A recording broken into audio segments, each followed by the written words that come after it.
बिना माई के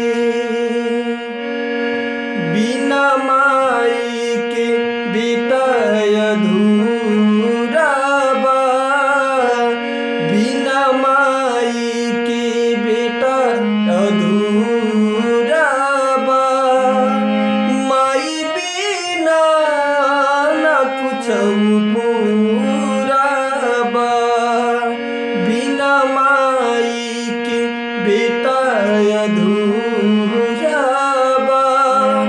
माई बिना न कुछ पूरा बा।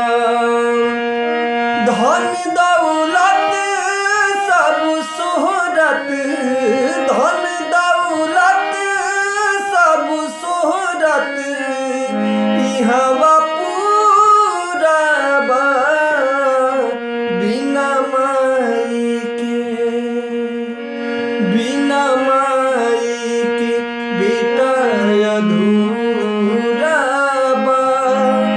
माई बिना न कुछ पूरा बा। बिना माई के बेटा अधूरा बा। माई बिना न कुछ पूरा बा। धन दौलत सब शोहरत, धन दौलत सब शोहरत इहवा पूरा बा। बिना माई के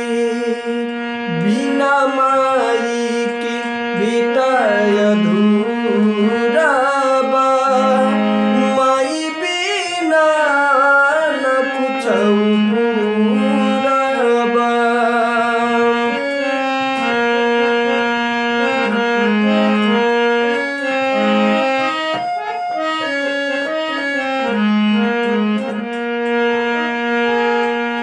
इहे बतिया के चारू वेद कहे, माई बेटा में नाही भेद रहे।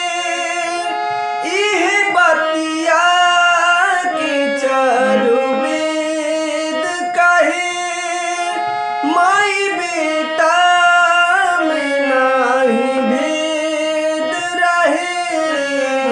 रउए आंचल में मथुरा का